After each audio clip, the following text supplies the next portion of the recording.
దాఖలాలు మన దగ్గర లేవు. అందులో అక్షర క్రమంలో ముందున్నటువంటి ఆదిలాబాద్ జిల్లా అయినప్పటికీ అక్షర అభ్యాసంలో అల్ఫాబెటికల్ గా ముందున్నటువంటి ఆదిలాబాద్ లోపల అక్షర క్రమంలో వెనుకున్నటువంటి ఆదిలాబాద్ అయినప్పటికీ వారి తల్లిదండ్రులు ఆడపిల్లని చూడకుండా వారికి ఉన్నత విద్యను అందించడం అనేటువంటిది వారి యొక్క గొప్ప మనసుకు అది నిదర్శనంగా మనం చెప్పుకోవచ్చు. ఎందుకంటే 65వ దశకం అంటే దాదాపు 61 సంవత్సరాల కింద బాలికా విద్యను అంత ప్రోత్సహించినటువంటి దాఖలాలు మన దగ్గర లేవు.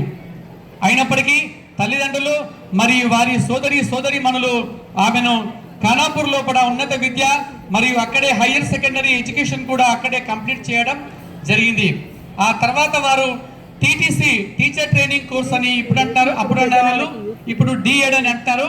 ఆ టీటీసీని కూడా ఆదిలాబాద్ డైట్లో పూర్తి చేసుకొని తను ఏ మండల్లో అయితే జన్మించిందో అదే ఖానాపూర్ మండల్ లోపల 1987 లోపల ఉద్యోగం అనేటువంటిది ప్రారంభించింది.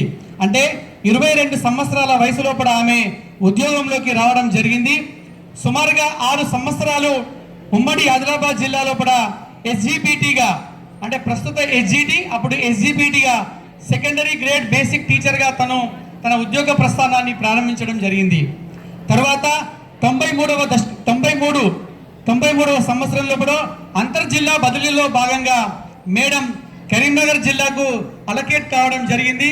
అలకేట్ అయినటువంటి సందర్భంలో కూడా ఆమె ఇప్పుడు ఏదైతే రిటైర్మెంట్ పొందుతున్నటువంటి పాఠశాల ఉన్నదో అదే పాఠశాలకు మేడం గారు ఎస్జిటి టీచర్గా యూపీఎస్ అప్పర్ ప్రైమరీ స్కూల్కు మేడం ట్రాన్స్ఫర్ కావడం జరిగింది. అదేవిధంగా మేడం 93 నుంచి 96 వరకు ఇదే పాఠశాల లోపల విద్యాభ్యాసాన్ని విద్యార్థులకు చెప్పడం జరిగింది. ఆ తర్వాత తను గోపాలరావుపేట, ఇప్పుడున్నటువంటి జగిత్యాల రూరల్ మండల్ గోపాలరావుపేట